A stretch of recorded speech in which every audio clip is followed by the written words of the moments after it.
চাচির সাথে ভাতিজার প্রেমের সম্পর্ক। প্রেম থেকে একসময় তারা অবৈধ সম্পর্ক জড়িয়ে পড়ে। চাচির বয়স হবে 30 বছর আর ছেলেটির বয়স হবে 20 বছর। চাচির দুটো সন্তানও আছে। চাচির স্বামী হঠাৎ একটা অ্যাক্সিডেন্টে মারা যায়।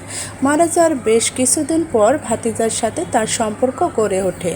বেশ কিছুদিন তারা ফোনে কথা বলে, দিনরাত তারা ফোনে কথা বলতো। এভাবে চলতে চলতে একদিন ভাতিজা তাদের বাসায় এসে এবং বলে, তোমাকে আমি বিয়ে করব।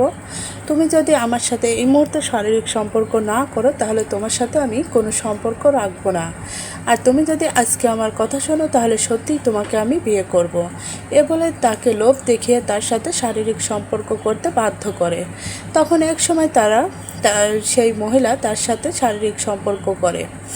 এভাবে বেশ কিছুদিন যাওয়ার পর হঠাৎ করে ছেলেটি তাকে জানায় বিদেশে যাবে। বিদেশ যাওয়ার জন্য তার থেকে অনেকগুলো টাকা পয়সাও নেয়। তার চাচির থেকে নিয়ে এবং তার পরিবারের থেকে নিয়ে সে বিদেশে চলে যায়। বিদেশ থাকা অবস্থায় সে ঘন্টার পর ঘন্টা তার সাথে কথা বলতো, আর কি তার চাচির সাথে। তার চাচি জানালো সে নাকি প্রতিদিন তার সাথে কথা বলতো। এভাবে 3 বছর বিদেশে থাকে। বিদেশে থাকার সময় তার সাথে খুব ভালোই সম্পর্ক ছিল তার। মাঝে মাঝে টাকাও পাঠাতো, তার সাথে ফোনে সবসময় কথা বলতো, ভিডিও কলে কথা বলতো। কিন্তু এভাবে চলতে চলতে 3 বছর পর সে বাসায় ফিরে আসে। বাসায় যেদিন ফিরে আসে সেদিনও তার সাথে কথা বলে, এমনকি এয়ারপোর্টে নেমেও তাকে বলে, তুমি রাস্তায় দাঁড়াও, আমি যাওয়ার পথে তোমার সাথে দেখা করব। তখন সেই চাচি রাস্তায় দাঁড়িয়ে থাকে আর সে যাওয়ার পথে তাকে 1 কেজি কুল বড়ি দিয়ে চলে যায়। যাওয়ার পর তার সাথে আর কোনো কথা হয় না। সেদিন রাত চলে যায়। সেও তাকে ফোন দিলে তার ফোন বন্ধ পায়। তখন সে কোনো উপায় না পেয়ে পাশের বাড়ির একটি ছেলেকে পাঠিয়ে দেয় এবং সেই ছেলেটিকে ডাকতে বলে। তার চাচি অপেক্ষা করে। তখন তার ভাতিজা এলে চাচি তার সাথে কথা বলে, কেন তুমি আমার সাথে যোগাযোগ করছো না, ফোন কেন বন্ধ রেখেছো? তখন ছেলেটি জানায়, এই মুহূর্তে আমি তোমার সাথে যোগাযোগ করতে পারবো না, কারণ এটা যদি আমার বাসার লোক জানে তাহলে আমাকে অন্য জায়গায় বিয়ে দিয়ে দেবে, কোনো মতেই তোমার সাথে বিয়ে দেবে না। তো তুমি গিয়ে বাসায় থাকো, আমি পরিস্থিতি সামাল দিয়ে তোমার কাছে যাব এবং তোমাকে বিয়ে করব, আর আমি আমার বাসায় সবটা বুঝিয়ে বলবো। এ বলে মহিলাটিকে বাড়িতে পাঠিয়ে দেয়। তাদের বাসার দূরত্ব খুব একটা না, বুঝতেই পারছেন চাচি আর ভাতিজা, তাহলে তাদের মধ্যে একটা সম্পর্ক তো আছেই। পাশাপাশি তাদের বাড়ি। তখন মহিলাটি চলে যায়। যাওয়ার পর 2-1 দিন তার সাথে কোনো কথা হয় না, ফোন বন্ধই থাকে। চাচি যখনই ফোন দেয় ফোন বন্ধই থাকে। ছেলেটিও তার সাথে কোনো যোগাযোগ করে না। 2-1 দিন পর জানতে পারে ছেলেটি নাকি অন্য জায়গায় মেয়ে দেখতেছে, তার পরিবারও বিভিন্ন জায়গায় মেয়ে দেখতেছে। একদিন সে তার বাসায় এমনি ঘুরতে আসে, এসে দেখে ছেলেটি বাসায় নেই। সে জানতে পারে কোথাও নাকি তারা পরিবার ধরে মেয়ে দেখতে গেছে। তখন সে বাসায় চলে যায়। রাত্রিবেলা সে চুপি চুপি তাদের বাসায় আসে ছেলেটির সাথে দেখা করার জন্য। যখনই ছেলেটির সাথে দেখা করতে আসে তখনই সবাই ধরে ফেলে এবং সবাই যখন জিজ্ঞাসা করে, তুমি এত রাত্রে এর ঘরে কেন? তখন সে জানায়, এর সাথে আমার দীর্ঘদিনের সম্পর্ক। তখন কেউ বিশ্বাস করে না। ছেলেটিকে জিজ্ঞাসা করলে ছেলেটি স্বীকার করে না, বলে না, এগুলো সব মিথ্যা কথা, আমাকে সে ফাঁসাতে চাইছে। আমি বিদেশ থেকে এসেছি টাকা পয়সা নিয়ে, এগুলো দেখে সে আমাকে ফাঁসাতে চাইছে। তখন সবাই প্রমাণ দেখতে চায়। কিন্তু এখানে আর একটা কথা আছে।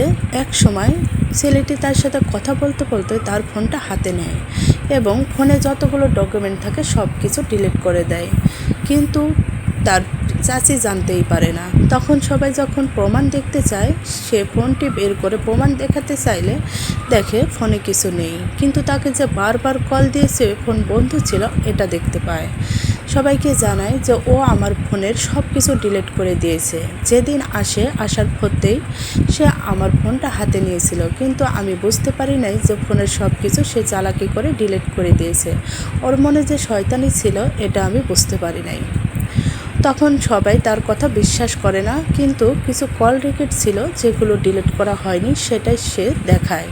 কিন্তু দেখালেও তার পরিবারের লোকরা বিশ্বাস করেও তার উপর অনেক নির্যাতন করে। তাকে মেরে ধরে তার ননদ হবে, তার শাশুড়ি হবে, এরা সবাই মেরে তাকে বাড়ি থেকে বের করে দেয়। সে তখন বের হয়ে এসে পরের দিন তার বাসায় আবার যায় বিয়ের দাবিতে অন্বেষণে। গিয়ে দেখে ছেলেটি নেই, ছেলেটি পালিয়ে যায়। পরিবারের লোক জানায় যে তুমি এখন ফিরে যাও, যখন আমার ছেলে আসবে তখন তুমি এসো। কিন্তু তারা বুদ্ধি করেই ছেলেটিকে ভাগিয়ে দেয়। এভাবে সে সারাদিন বসে থাকে, কিন্তু ছেলে আর ফিরে আসে না। তখন প্রশাসনের লোককে খবর দেওয়া হয়। পাড়ার সবাই প্রশাসনকে ডেকে আনে। পুলিশ এসে জিজ্ঞাসাবাদ করলে সে জানায় যে তার সাথে দীর্ঘদিনের সম্পর্ক, সে তার সাথে বিয়ে করতে চায়। ছেলেটির সাথে শারীরিক সম্পর্কও হয়েছে সেটা জানায়। বলে আমার শ্বশুরবাড়িতে আমার যাওয়ার উপায় নেই, কারণ এটা জানাজানি হয়ে গেছে। এখন যে করেই হোক আপনারা এর সাথে আমাকে বিয়ে দিয়ে দেন। ছেলেটিকে তো কোথাও খুঁজে পাওয়া যায় না। পরিবারের লোককে চাপ দিলে পরিবারের লোক জানায় আমরা জানি না ছেলেটি কোথায় গেছে। ছেলেটির সাথে সম্পর্ক থাকলে ওই খুঁজে এনে বিয়ে করুক, আমরা এর মধ্যে নেই। প্রশাসনের লোক তো তারা ছাড়ছে না, বলছে ছেলেটিকে এনে দেন, বিয়ে দিয়ে তারপরে যাব। দীর্ঘক্ষণ ধরে 2 দিন কেটে যায়, মহিলাটি বসেই থাকে, কিন্তু ছেলেটির কোনো দেখা মেলে না। জানতে পারে যে তারা আগেই বুঝতে পারে মহিলাটি অন্বেষণে আসবে বিয়ের দাবিতে, সেজন্য নাকি 3 দিন থেকেই ছেলেটি আবার বিদেশ ফিরে চলে গেছে। এখন বুঝতে পারছেন বন্ধুরা মহিলাটির কী অবস্থা হবে। না প্রেমিককে পেল, না শ্বশুরবাড়ি। এখন তার কোনো উপায় নেই, নিজের সন্তানকেও হারিয়ে ফেলল। এখন সে শ্বশুরবাড়িও যেতে পারছে না, আবার প্রেমিকের বাড়িও থাকতে পারছে না। তার প্রেমিক তাকে ছেড়ে চলে গেছে বিদেশে। এখন সে কী করবে? মহিলাটি জানায় যেভাবেই হোক আপনারা আমার ব্যবস্থা করেন, নাহলে কিন্তু আমি মরে যাব। তখন পুলিশরা তাদের পরিবারকে জানায় যে বিদেশে থাকা অবস্থায় ফোনে বিয়ে দিয়ে দেবো, আপনারা যেভাবেই হোক যোগাযোগ করেন। কিন্তু ছেলেটির পরিবার কোনো মতে রাজি হয় না। তখন ছেলেটির পরিবার থেকে ছেলের বাবা এবং মাকে পুলিশরা আটকিয়ে দেয়। তখন তারা বাধ্য হয়ে ছেলেটির সাথে যোগাযোগ করিয়ে বিয়ে দিয়ে দেয়। কিন্তু বিয়ে যে করলেও স্বামীকে পায় না কাছে, শুধু দায়বদ্ধভাবে বিয়েটাই করে রাখে। তো যাই হোক বন্ধুরা, এরকম ভুল যেন কেউ না করে। এভাবে মহিলাটি কতদিন টিকে থাকবে?